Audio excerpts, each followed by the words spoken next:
अब से कुछ अर्सा कबल मैंने एक व्लॉग किया था जो अमेरिका में पाकिस्तानी लॉयर्स के लॉ प्रैक्टिस करने की एलिजिबिलिटी से मुतालिक था। उस व्लॉग का लिंक मैं डिस्क्रिप्शन बॉक्स में दे दूँगी। ये व्लॉग उसी का अगला हिस्सा है। आप में से बहुत से वकला ने मुझसे इस हवाले से मुख्तलिफ सवालात पूछे हैं। इस मरतबा मैं उन सवालात का जवाब देने की कोशिश करूँगी। Welcome to my lounge. मेरा नाम हुमा है। वैसे तो मुझे काफ़ी सारे सवालात मौसूल हुए थे, लेकिन मैंने उन्हें 3 सवालात में सम अप कर दिया है। उम्मीद है आपको आपका जवाब मिल जाएगा। तो पहला सवाल, पाकिस्तानी वकला के लिए अमेरिका में लॉ प्रैक्टिस करने के लिए कौन सी चीज़ सबसे अहम है? जब मैं LLM कर रही थी, मैंने अपने असातिज़ा से, अपने प्रोफेसर से जो कि ख़ुद भी वकला थे, उनसे ये सवाल किया था और उनका ये कहना था, और उसके बाद मैं जितने वकला से मिली उन सब का यही कहना था कि सबसे अहम चीज़ है ज़बानो बयान पर मुकम्मल उबूर, यानी इंग्लिश।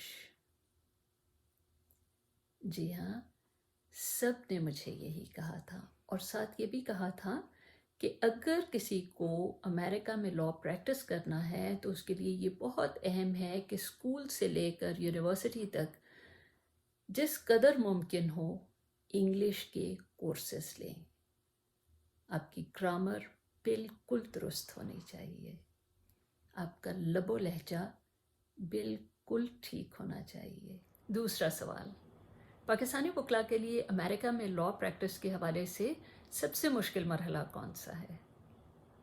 मैं ये हरगिज़ नहीं कहूँगी कि बार एग्ज़ाम सबसे मुश्किल मरहला है, क्योंकि बार एग्ज़ाम सबसे मुश्किल मरहला नहीं है। बहुत मुश्किल है, लेकिन सबसे मुश्किल मरहला नहीं है। सबसे मुश्किल मरहला उसके बाद शुरू होता है, जो है अमेरिका में लॉ की प्रैक्टिस जमाना। ये पाकिस्तान में लॉ की प्रैक्टिस से बिल्कुल मुख्तलिफ है। इंतहाई अफसोस की बात ये भी है कि आपके पास मुश्किल के वक्त पाकिस्तानी भी नहीं आएंगे। अगर पाकिस्तानियों को कोई मुश्किल पेश आती है तो उनकी कोशिश होती है कि वो किसी गोरे को वकील करें, क्योंकि उनका ख्याल है कि गोरा जज को ज़्यादा जल्दी कायल कर सकता है। कतई नज़र इससे कि वो कर सकता है या नहीं, ये एक अलग बात है।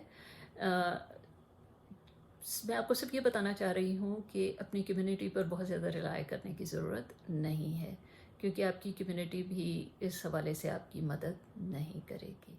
तीसरा सवाल, कौन सा बार इम्तिहान सबसे आसान है? और ये कि अगर मैं एक रियासत का बार इम्तिहान पास कर लूँ और कुछ अरसे के बाद दूसरी रियासत में मुंतकिल होना चाहूँ, तो क्या मैं उस दूसरी रियासत में लॉ प्रैक्टिस कर सकूँगी या नहीं, यानी रेसिप्रोसिटी।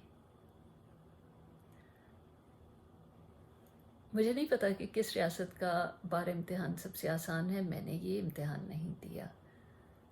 मैं ओक्लाहोमा में रहती हूँ और यहाँ मैं इसके लिए एलिजिबल नहीं हूँ, और मैं किसी दूसरी रियासत मुंतकिल नहीं होना चाहती थी, इसलिए मैंने ये इम्तिहान दिया ही नहीं। अलबत्ता रेसिप्रोसिटी का जहाँ तक ताल्लुक़ है तो उसमें भी मुख्तलिफ़ रियासतों के मुख्तलिफ़ क़वानीन हैं। मिसाल के तौर पर फ़्लोरिडा में रेसिप्रोसिटी नहीं होती, एरिज़ोना में रेसिप्रोसिटी नहीं हो सकती। यानी आप किसी और रियासत में आपके पास लाइसेंस है तो सिर्फ उस लाइसेंस की बेस पर आप एरिज़ोना में या फ़्लोरिडा में जाकर लॉ प्रैक्टिस नहीं कर सकते। आपको वहाँ का बार इम्तिहान देना होगा, सिर्फ तभी आपको वहाँ का लाइसेंस मिलेगा और आप प्रैक्टिस कर सकेंगे। On the other hand California में भी रेसिप्रोसिटी नहीं है, लेकिन कैलिफोर्निया ने इसका एक और रास्ता निकाला है कि मुख्तसर सा बार इम्तिहान देकर, फुल बार इम्तिहान देने की ज़रूरत नहीं है। मुख्तसर सा बार इम्तिहान देने के बाद अगर आप पास हो जाते हैं तो कैलिफोर्निया में आपको लॉ प्रैक्टिस का लाइसेंस मिल जाएगा और आप वहाँ पे प्रैक्टिस कर सकेंगे। इससे भी हटकर न्यूयॉर्क को ले लें تو نیو یارک نے بہت سی مختلف ریاستوں کے ساتھ ریسیپروسٹی کا معاہدہ کیا ہوا ہے. مثال کے طور پر نیو یارک اور اوکلاہوما کے درمیان بھی یہ معاہدہ ہے. تو اب نیو یارک کے وکلاء اوکلاہوما میں لائسنس لے سکتے ہیں اور اسی طرح اوکلاہوما کے وکلاء نیو یارک میں جا کر لائسنس لے سکتے ہیں. ان کی آگے بھی بہت سی انٹریکیسز ہیں، لیکن میں مختصراً ایک بات کر رہی ہوں اور بات کو بہت سمپل رکھ رہی ہوں. تو جب بھی آپ کو بار امتحان دینا ہے تو یہ ضروری ہے کہ آپ یہ دیکھیں کہ آپ کی اپنی ضرورت اور آپ کے حالات کے مطابق کس ریاست کا امتحان دینا آپ کے لیے زیادہ سود مند ہے. تو یہ تھا آج کا ویلاگ. اگلی مرتبہ کسی اور ٹاپک کے ساتھ کسی اور موضوع پر آپ سے دوبارہ بات ہوگی. اگر ابھی بھی آپ کے کوئی سوالات ہیں تو آپ وہ مجھے بھیج سکتے ہیں. ڈسکرپشن باکس میں میں اپنا ای میل ایڈریس دے دوں گی.